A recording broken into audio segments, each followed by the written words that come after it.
So I hope you guys enjoyed that panel. Big surprise. I'm a big believer that Bitcoin is for everyone. I think we all share that. And what I'm happy about is people are starting to appreciate that you can buy 10 cents, $1 worth of Bitcoin, and you can buy $1 billion worth of Bitcoin. And in recent years, as the Bitcoin thesis has become more obvious to people, as more people are appreciating its value, more players are coming into the space. And that's great, because that means more liquidity in the space. It pumps our bags, of course, which everyone's happy about. And more importantly, it spreads Bitcoin to more and more people around the world who can avail of the benefits and the freedoms that it provides. And so today, I want to introduce to you guys the Billionaire Capital Allocators panel. And I'd like to introduce first Orlando Bravo, co-founder and managing partner of Thoma Bravo, the largest technology private equity firm in the world. Ricardo Salinas, founder and chairman of Grupo Salinas. Dan Tapiero, founder and CEO of DTAP Cap and 10T Holdings. Marcelo Clore, the Chief Executive CEO of SoftBank International. And holding it down is my man, Foss the Boss, Greg Foss, 35 years in the high yield credit markets. Thanks, man. How much time? All right. Hey, guys, ladies and gentlemen. I'm so proud to be up here.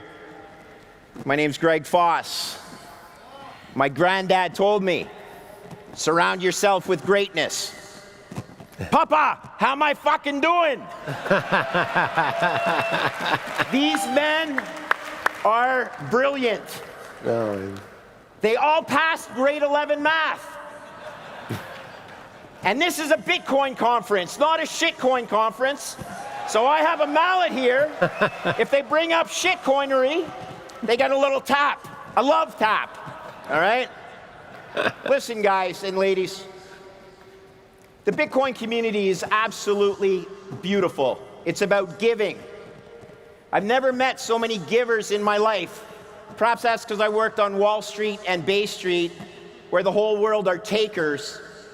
But these guys are giving their time to help educate us about risk management. But at this point, please give yourselves a hand for being here to learn about what I feel is the best asymmetric investment opportunity that I've seen in my 30 years of managing risk. Okay? These guys are going to tell you why.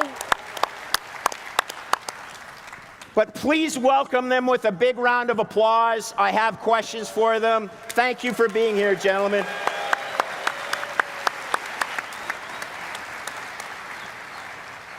All right, so they're all accomplished risk managers.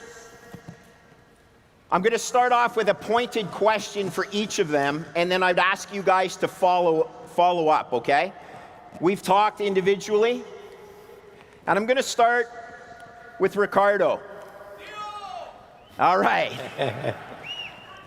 And what resonated with me when I was speaking with Ricardo was the fact that he's lived, a Mexican who has lived the hyperinflation of Mexico. Yeah. And if you wouldn't mind, if you could expand to the audience your experience and why you were concerned with other fiat currencies. So listen, Bitcoin solves the fiat Ponzi. No other shitcoin solves the fiat Ponzi. Remember, the biggest challenge here is the fiat Ponzi. Bitcoin solves this. Over to you, Ricardo, and your experience. Thank you. Thank you, John. Well, one of the things about being Uncle Ricky here is I'm the oldest guy around, so. And it's one thing to understand a theoretical problem, another thing is to having lived it actually in your skin. So I have a big grudge against fiat, and they call it the fiat fraud, because that's what it is. It's a fraud. And we have all these promoters across the world promoting fiat fraud in different flavors. You can have the Japanese flavor, the American flavor, the Euro flavor. It's all a fraud. But my story is when I started working in Mexico in 1980, I was a young guy, got out of school, did an MBA, came back to work in Mexico, was making $2,000 a month. Pretty good at that time. But 6 years later, my salary was down to $20 a month. So that's hyperinflation. And at that time, we thought in Mexico that the way out was through the dollar, you know? So we all tried to save in dollars and make money in dollars. Unfortunately, today, 2022, it looks to me like the guys who are making dollars in 6 years might go from 2,000 to 20. So I would put a big warning sign, you are here and going there. That's a beautiful... Unless you buy Bitcoin. So that's a great response. And remember, managing risk is about changing your portfolio allocation when the information changes, right? Don't stick to a trade when all the information indicates you should reverse that trade or at least get out of it. That's what these guys do well. And I know, Orlando, you had a question, or you had some feelings about where you feel the US dollar is going as well. Can you add to Ricardo's experience and projections on that front? Absolutely. Well, first of all, I want to say something. I am fired up to be here. Look, I love my job. I've been in the business of getting in touch with these great innovators in software and in technology and helping them become great companies, and I love what I do. But I just came in last night from New York, and to see this crowd together, in total of 30,000 people that have created a new financial system that crosses all borders, that is fair, that competes against monopolistic systems, as Ricardo was saying, I feel that energy. And by the way, Greg, I heard that one time you got so fired up that you just walked out the stage. I can see that now. I think we need to see that today. Well, it was because I was speaking too much, so be sure and throw donuts at me if I keep talking. You guys want to hear from these guys. But look, you don't, so I'm going to be brief because we have I'm honored to be here with all of you, just awesome group. You don't have to be an economist to see what's going on with inflation. It is plainly obvious. The fiscal policymakers issued a $2 trillion package after the economy was doing very well, and it came after the first $1 trillion package. Altogether, that was 26% of US GDP. Oh my God. The largest one before that was the Marshall Plan at 2% of GDP. So you can make all kinds of excuses on supply chains and all the geopolitical issues, but when you pump that much money into the economy, you're going to grossly devalue that currency. And for me, and I wasn't an innovator in Bitcoin. I'm a latecomer, and I love it. But for me, the Bitcoin represents a competitive system to those government-owned monopolistic currency systems. And it'll have to make them better if not all of us will have a voice and an ability to exit. And that's what's going on. Beautiful. Yeah. Marcelo, would you like to add to the US dollar outlook, if you... So, you said it very well. I mean, not only was the economy performing, but then COVID came in, and the only way that the government could react was by issuing and pumping more and more capital, pumping more and more dollars into the economy. So what that has created is inflation, close to hyperinflation, because we've never been so many years that we've had, this sort of 7.9, or in Europe, 8.5% inflation. And now we're desperate. And now we're going to be in the hands of the Fed to figure out if they can figure out how to do a soft landing. But if they overcorrect, then we're going to move from inflation to recession really, really fast. And recession is very dangerous because we've seen what happens in recession. So we're at the mercy of a government today that hopefully the Fed can figure out a way through their interest rate hikes of not to basically slow down this economy to the point that it takes us to recession. This is a point of why, I have made a decision to increase my personal allocation on crypto, being Bitcoin 80 or 90% of my holdings, to actually increase it to 10% of all my entire holdings, which is a big, from what we traditionally, capital allocators, the safe thing that was said to us was, hey, keep everything at 2%. So to us, we're starting to see Bitcoin as one of the safest way in order for us to maintain our wealth. But more importantly, also, it's probably the only investment that exists today where the potential of gains is so much larger than the potential of a asymmetry. Asymmetry. Asymmetry. And Dan, I'm going to get to you, but you know what's weird? It's awesome, and this is not scripted. Look, I'm from Canada, right? And I love the USA. I've told you guys that. I've told you how much I love the USA. The USA cannot fail. It absolutely cannot fail. And when I say that, I mean the US dollar. I do not want it to fail. But you guys are doing a great job at pushing yourselves to that eventuality. Isn't it interesting? We talked with 3 very successful, I hope this isn't an insult, Latinos or Latin American, I'm from Canada. Canada is going to fail 10 years before the USA fails. It's fiat. And I'm a proud Canadian. I don't want it to happen, but we have a buffoon as a prime minister who says things like,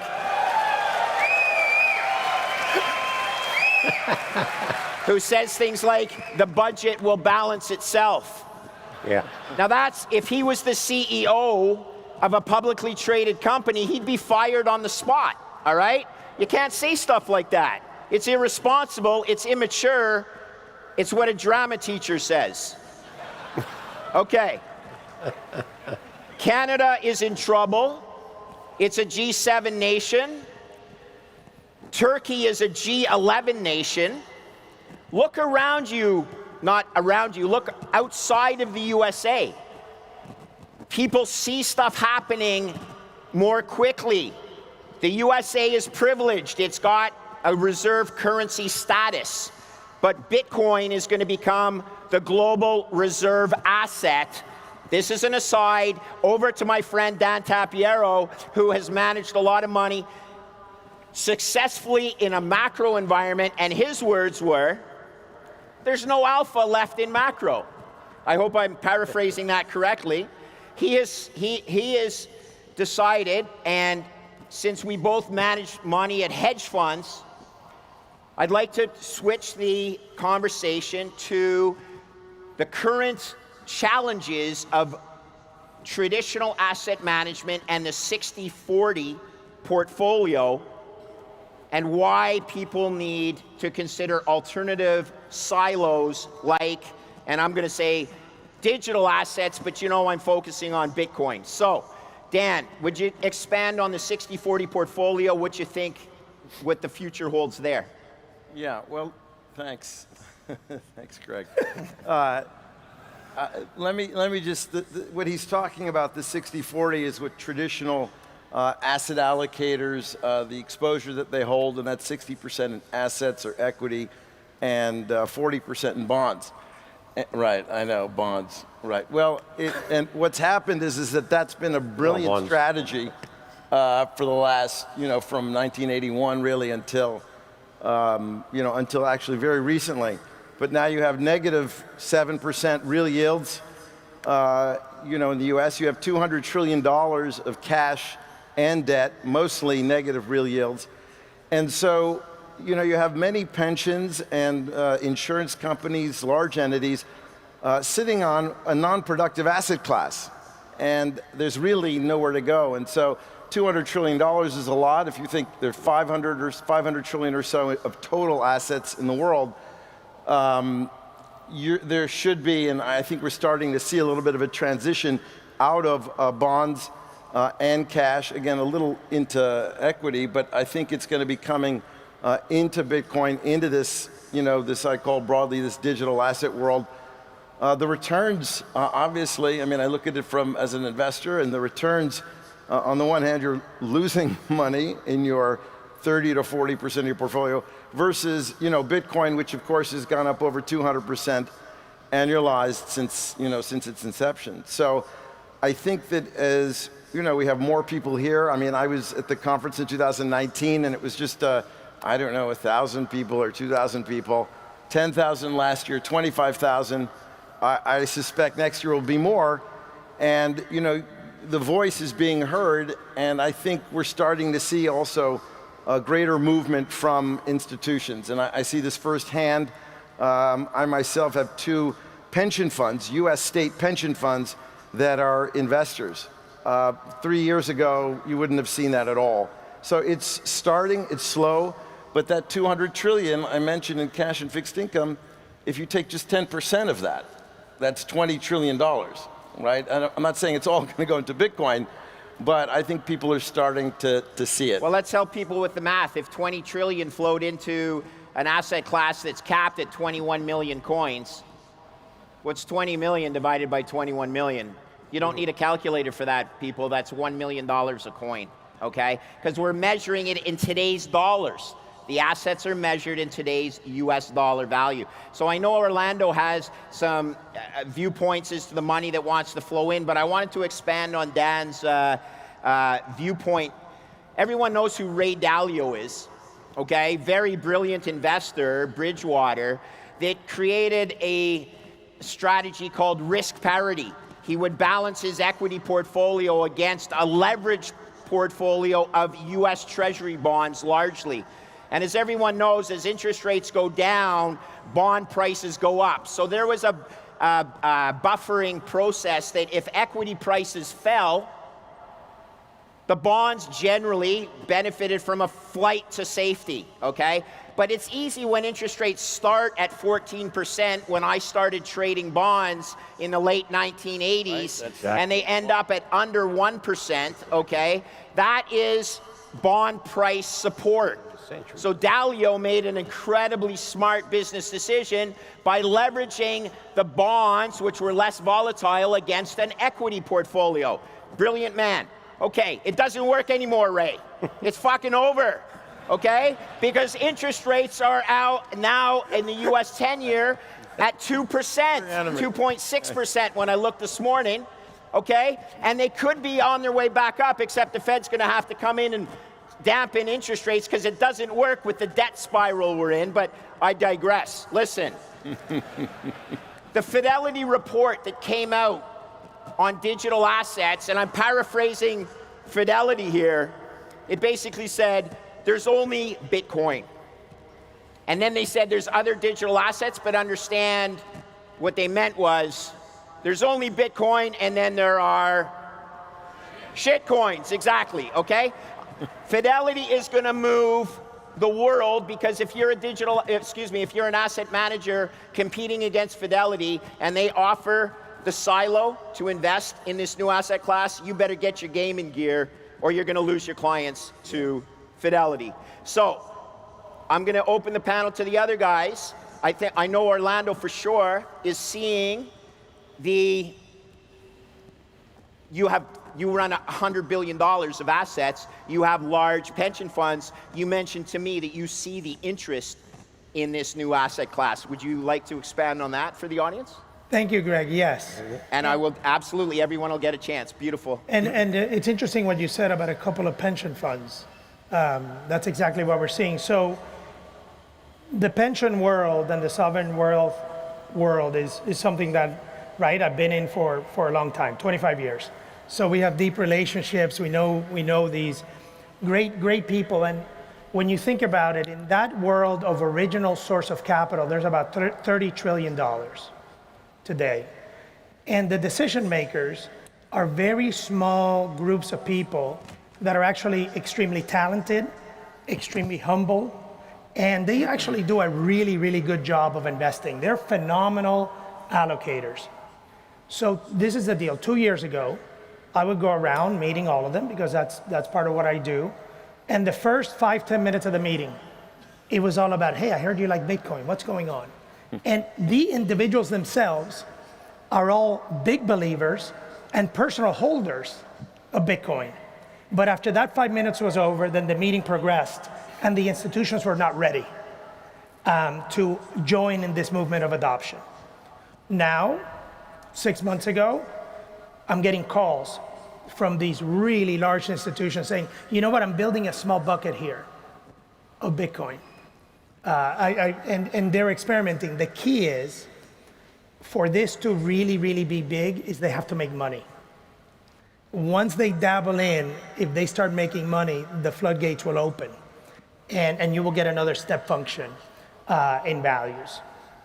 Can I just say one thing? What's really important about that is he's referring to sovereign wealth funds as well.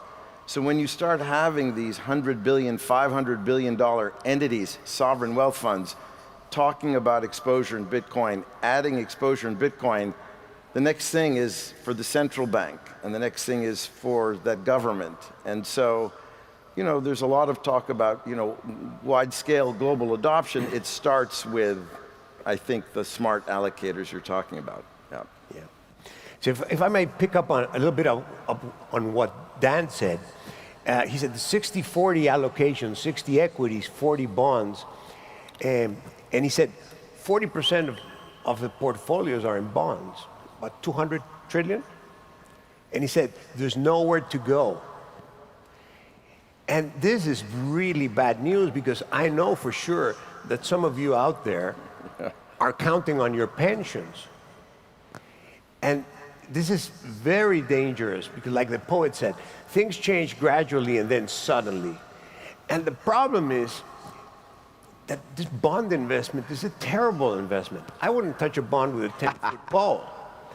It's just the worst thing. I mean, the best thing that can happen to you is you get back your $100. That's the best thing that could happen to you. I love this guy. I absolutely love this guy. Marcelo.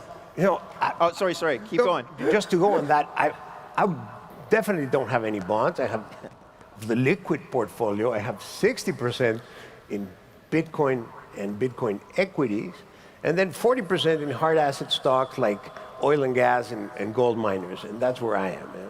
Rock and roll. Marcelo. Yeah. So I'm gonna give you a little perspective of, you know, what my life has been.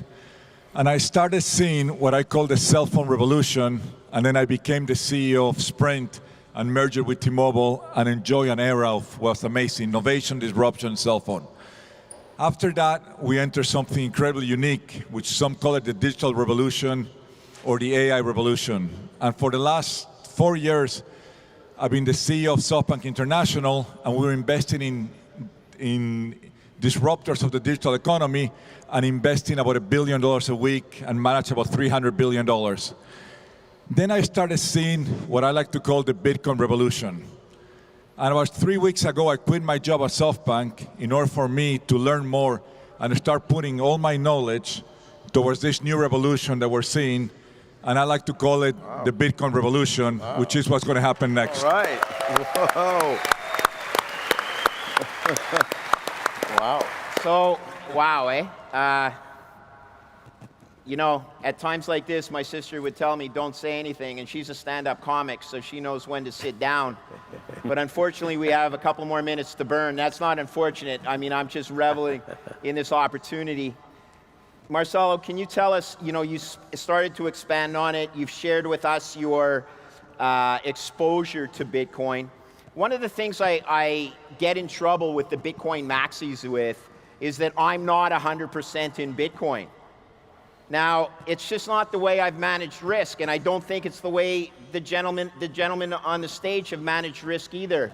I'm not saying don't be 100% in Bitcoin, but what I'm trying to say is you don't need to be 100% in Bitcoin as a percentage of your portfolio in order to benefit from the asymmetry of the trade to the upside. I'm going to do just fine. My 40% exposure, and I think we talked about different. Now, I'm not saying go out there and get 40%. I'm saying get the heck off zero. And here's the funny thing. When you get somebody to invest in Bitcoin for the first time, and let's say you get them to 5%, right? And they have 95% in other stuff. It's like they forget the 95%, right? It's they're focused on this 5%. Chill the fuck out, okay? Sit down and I'll talk to you guys in 20 years. The Bitcoin price is a rounding error. And I mean that sincerely. None of us are smart enough to say whether it's worth 25,000 or 55,000. What we are smart enough to say is there's a high probability that it goes way the heck higher from here, and you're supposed to actually be happy if the price goes down so you can buy some more. For the fucking kids. For the kids. I agree. For the believers. Okay, now listen. I'm a selfish boomer. I'm pathetic. You fucking boomers are ruining the lives of our kids. Grow a backbone. Pay your debts. And I'll share something bigger with you. I was suicidal. I spent 30 years managing risk. It takes a toll on you and your brain. And then I hit some other bumps in the road. And one of the reasons I was suicidal is because I was so discouraged about the state of the economy and the future that I was passing to my kids. Now, I had found Bitcoin, but I didn't study Bitcoin like I did. And once I did, I found hope. And I'm not here to preach. I guess I am. I'm preaching to you that this is hope. It's freedom. It's beautiful. It's technologically sound. But you don't need to be all in. That being said, if you are, God bless you. At this point, opening the floor to anything you guys want to talk about. And that includes, you know, Foss, just get off the stage and leave it to us. Go ahead. I think you made a really important point about not being all in, but not being at zero. I mean, you don't have to be all in. And furthermore, when you buy your first Bitcoin, and I've orange-pilled a lot of friends, the next thing they do is they start checking the damn price on their iPhone watch every 10 seconds, you know. The hell with that. You know, when you buy a house, you're not checking the price of your house every 10 minutes, right? Just sit on it for 10 years, 20 years, and get on. And that's what needs to happen. Sorry. The point I wanted to add, consistent with that, is you don't have to be 100%, but it also, you don't have to be the first one. You don't have to be the earliest one. I'm certainly not. There's some pioneers here that saw it a lot earlier than I did. I spent 30 years living in San Francisco doing tech, and in this community and in these dinners, that was all around me. I just wasn't paying attention. It took that time to stop. Pandemic came, more time to think. What's important to you? What are your values? And then you see this and you're just overwhelmed with the importance of it and what it means to society as a whole. It's consistent with the movement and with the revolution that Marcelo spoke about. Is when I started looking into it, is how open the community is. Everyone would talk to me, everyone would be ready to share thoughts, everyone would be ready to teach me about it. And what I found in my sector is anybody who takes the time to slow down and really understand what's going on becomes a big believer in it. So I like to say that I moved. First, when I got into Bitcoin was because I have an older son who was just beating the hell out of me every day. He says, "Dad, you're the only guy who doesn't get this, and you think you're a smart guy investing in tech and all that. So you got to pay attention to your kids." So I actually took a step back and say, what is going on in the world? And the world is a fascinating place today because of AI. Pretty much every company, every company, and every function is going to be massively, massively disrupted. But the big disruptors are basically centralized companies, right? Google centralizes every search with every web page. So everybody has to use Google. It's sort of like a monopoly. You look at Facebook, the ledger is, they're centralizing identity. You look at JP Morgan, they're centralizing all assets. And the new world is going to be one in which you're going to be able to transact on a peer-to-peer basis without the need for JP Morgan or all these banks to take a toll as we transfer value. And then the big aha moment came to me when I realized, what is the internet? What has the internet done? Google and others. They have allowed the free flow of information, but they were never able to perfect the free flow of value. Yeah. And the powerful thing of Bitcoin and everything that's going on, what I like to call the next 5 years are fascinating because AI is going to continue to disrupt, while at the same time you have a new force disruption, which is a whole digital currency, which is being led by Bitcoin. And that's just incredible. The fact that we're going to be able to transact on a peer-to-peer basis without these central intermediaries that attack our privacy and that attack our ability to just send our assets from whoever we want to whoever we want. That was a big moment for me that allowed me to move from a FOMO investor, say I'm scared that I'm the only idiot who's not investing, to a fundamental believer that we're into something that is relatively big and bigger than anything that all of us must have experienced before. Yeah, he's orange-pilled for sure. I would just say one thing, really. If any of you are worried that you're late to this, just remember that only 2 to 3% of the world have crypto accounts or crypto wallets. So, I mean, the way I see it over the next 10 years, any sort of reasonable adoption rate, I think we're going to be up at least 10 times from that in the next 10 to 15 years. So, I always say to my analysts, it's never too late to do the right thing. I think that's especially the case here. This is like being in the internet in 1994. Right. And if we all knew what happened to the internet in 1994, a few people have turned into the richest people in the world by betting on the internet in 94. Yeah, and I think Bitcoin, where it's today, is basically where the internet was in 94, 95 from an adoption curve. Good point. However, I would qualify that a little bit, Dan. Not crypto, Bitcoin. Yeah. There's a lot of crypto out there, you know? I know. And there's plenty of shit coins in that crypto. Love it. So what's the point of moving out of one shit coin and moving to another one? The current shit going being the US dollar is what I infer. So guys, look, I got involved in Bitcoin in 2016. I mentioned my health challenges. Bitcoin in 2016 when I got involved was under $1,000 US a Bitcoin. Bitcoin is today a better investment on a risk-adjusted basis at the current price.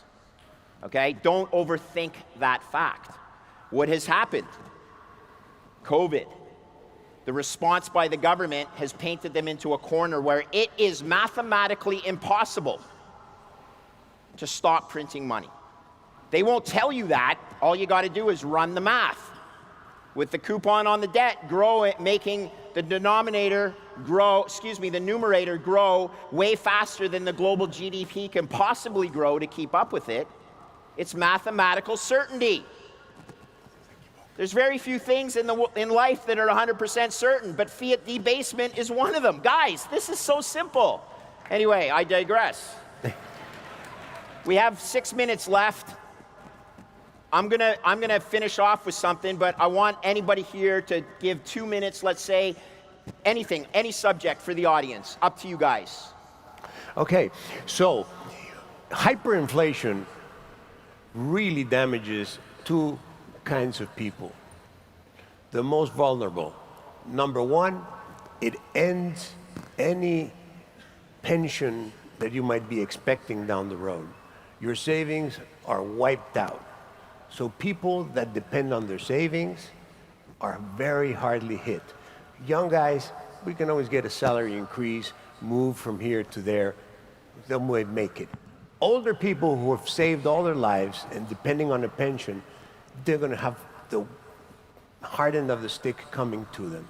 The other kind of people that are really damaged by hyperinflation are the poor people because they don't have assets. So it's not a pretty sight. And we should be able to point the finger at who's responsible for this. Because if you and I go around there printing money, we get put in jail for fucking counterfeiting, right? And they get promoted to the treasury.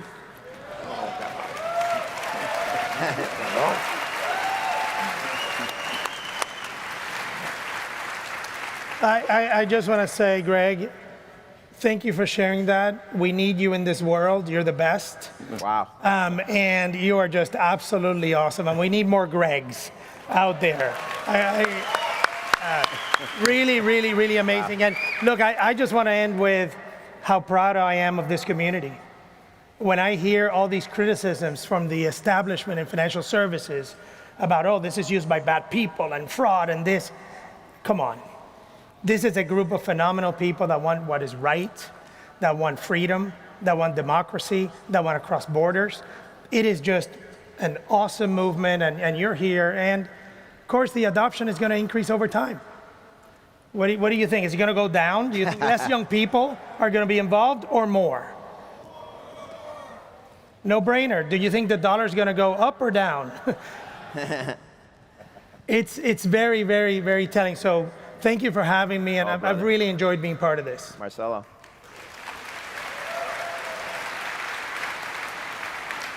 So, we've experienced, the greatness of Bitcoin and the ability that we can help people that needs it. What I've seen is, just in this year alone, what happens when the government controls something. When there was money that was sent to the truckers in Canada, the government seized all that money because they use traditional ways. When we send money to help people in Ukraine and we've used Bitcoin, that money is getting there, and absolutely no Russia or nobody can stop us from sending money to Ukraine. So it's been an incredible use. Yeah. And I will tell you something for the ones that were here last year at this exact same conference in Wynwood. You have no idea the impact that you have created in my life. After seeing so many crazy people together, that's what woke up my interest to say, I no longer want to be just a tech investor. I want to change my life, and I want to put a big part of my life to understand this new way, which is Bitcoin. So thank you all for inspiring me last year.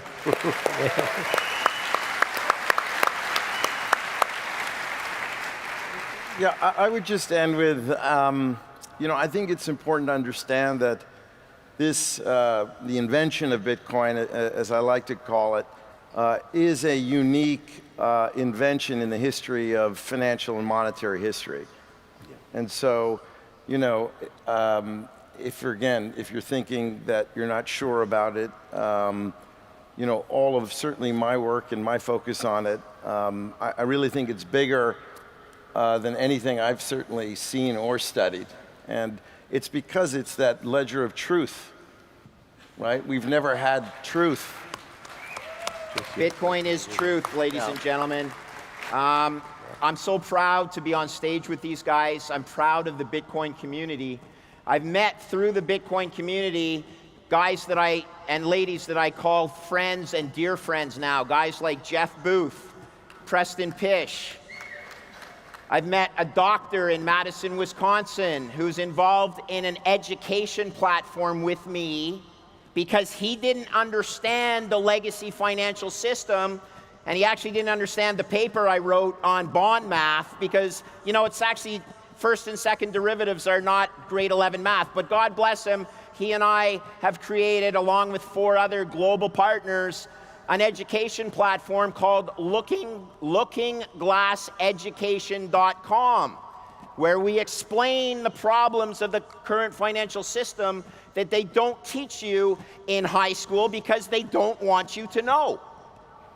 Because the fiat Ponzi cannot be exposed. I love these guys. I'm proud to be on stage with them. I love you guys. Bitcoin is hope, and I'm going to leave you with this. Last year, at this conference, I met a group of young Guatemalan kids that wanted to start Bitcoin Lake, modeled after Bitcoin Beach in El Salvador. And Jose Lemus and his team at Ibex Mercado had this vision for Guatemala. And then Jack Mahlers, your dog, you came on stage six hours later and you announced you onboarded a fucking country. And I'm like, and these guys are in Guatemala and they live 3 hours away. And they got in their cars and they went to Guatemala and they started the merchant solution for Guatemala. Beautiful kids. I invested in their company a token amount, a lot of money for me, but they just raised $4 million. And they are now onboarding the city of Miami. How cool is that? That's in 1 year, okay? Jose, my friends at Ibex Mercado, you're changing the world. And that's what Bitcoin does. Finally, on behalf of Canada, and thank you for the trucker support. You can vote whatever way you want. You can vote whatever way you want, but Bitcoin is freedom. Thank you, thank you. Bravo. Bitcoin is hope. Well said by Greg Foss. Welcome back to the Marathon Desk hosted by Bitcoin Magazine here at Bitcoin 2022 in Miami. I'm Natalie Brunell. I've traded in my mainstream news desk for this amazing Bitcoin Marathon Desk, and I have an amazing panel with me. We're going to be discussing the conference and all sorts of Bitcoin things. So I want to introduce someone you might recognize, Dave Portnoy, founder of Barstool Sports. Q, he's our anchor of Bitcoin Magazine Live, and Elise Colleen, who founded Stillmark. So first, I'll just throw it right out to you guys. What are you thinking about the conference and the last panel? No, I've been loving it. To see the conference from 1 year ago to where we've come today, twice the size, G8A1, it is starting to get lively all around us here at the news desk. We have a giant volcano that we're sitting right in front of. You know, it's come full circle, and we're excited to be here. It's Dave's first, right? First it is Bitcoin my first conference. Bitcoin. Yeah, I'm taking it all in. It's pretty huge, pretty remarkable. But yes, I'm taking it all in. First one. What's your first impression? It's huge. Like, I didn't know what to expect, More really. than 25,000 people. Is it 25,000 More than people? 25,000 people. Yeah, I didn't know what to expect because I didn't get my credentials, got lost, or I wasn't paying attention. So I came through the front. I had to battle my way in. I had to convince them I was a speaker. So I'm getting the full experience, parking, fighting for parking all the way in. But yeah, it's a full-blown event. Elise, how many have you been to? I'm lost count at this point, Yeah. but this is the one I look forward to every year. That's awesome. Well, talk to me a little bit about this panel. We heard from the Billionaire Capital Allocators panel, and I thought some interesting things were talked about because, one thing that Greg Foss said is that he met a doctor, right? And the doctor was trying to figure out Bitcoin. And that's his job. His day job as a doctor. We have billionaires who have a lot of people probably to help them understand this technology. But for the average person, I come from a humble background. It's not easy to learn about Bitcoin. So what do you guys think about just, we hear about billionaires who are allocating capital to this type of asset. But for the average person, it took you a couple exposures and you're still skeptical. Yeah, I feel like now it's been 7-8 years. I've gone in and out. I had a guy, Marty Bent, we talked about a little bit, who worked for me, who was trying to convince me. And then I had the Winklevoss twins give me a whole speech that made me think it was totally fake. And I got out. And then I got in about a year ago. So I've been in, out. To be honest, I still am not sure I truly understand all of it, but I know enough people, conferences like this are in it. That's the place I got to be. Yeah, and one thing that you were saying is that's what convinces you that it's not going away, right? Now we have these big companies. We have people that are putting a lot of money behind it. Is that what convinces you that it's got legs? Yeah, I think you get to a certain threshold or momentum, and it's like the breaking point where enough people are behind something involved that it's not going anywhere, despite what you hear like a Peter Schiff say or things like that. One of my arch nemesis is now on Twitter. What are you guys looking forward to for the rest of the day? We're going to hear an announcement from Samson Mount. He says he's going to do a mic drop, so it's going to be pretty big, right? Elise and I were actually chatting just about that. This Samson Mount announcement should be one of the biggest ones coming out. Oh, really? I'm just going to set the expectation that if he's not announcing on behalf of some sort of a nation state, either adopting Bitcoin or doing something pro-Bitcoin, I'm going to leave it disappointed. But, I like to set the bar very high. I'm looking forward to some of the new experiences that happen here at the conference by interacting with founders and startups. Greg mentioned one at the end of that last panel, which is Ibex Mercado. Ibex is the payment sponsor for the conference. And throughout the conference center, they have all these different new experiences about how to use Lightning and how to integrate it into your e-commerce experience and brick and mortar too. And so I'm looking forward to playing around with that this afternoon. Awesome. Dave, what are you most looking forward to? Or what's your biggest question about Bitcoin? If you're so skeptical, Honestly, I was what are you interested trying to see the people. I want to see who is attending this thing and see all the people that were here, the different companies. But yeah, the overall vibe, feel the people. Are we getting like crazy people in my mind, or are we getting everyday normal people? That's kind of what I want to see. And have you tried the pizza in Miami? I've had all the pizza in Miami. 11th Street's the best, so I live here, but I'll shout out 11th Street. Relatively new, that's my favorite. Yeah, are you going to pay for it in Bitcoin or no? They You're gonna probably don't hodl accept it. your I actually Bitcoin. went to a pizza place here and got absolutely ridiculed for selling my Bitcoin. Yeah. They call it like they were just calling me paper Yeah. hands and things like that. I am diamond now, but yes. Yeah, by the way, I saw potentially an altcoin portfolio that hasn't been performing well. Shitcoin All right, portfolio. a shitcoin portfolio that's not been doing Dave so well. So But I'm still holding 40,000 down to 2,000. We hope by the end of this experience, you go from paper hands to diamond hands again. That's right. Hold on. I'm already diamond hands. I'm not kidding. I have 29 Bitcoins. I'm holding them for life. Diamond hands. I'm All going to right. die with them. Coming up is an announcement from Samson Mao. You don't want to miss it. Thank you so much for joining us here on the Marathon Desk, hosted by Bitcoin Magazine, live at the Bitcoin Conference in Miami. If you're watching this at home, you better come next year. All right. So check it out. Next panel coming up.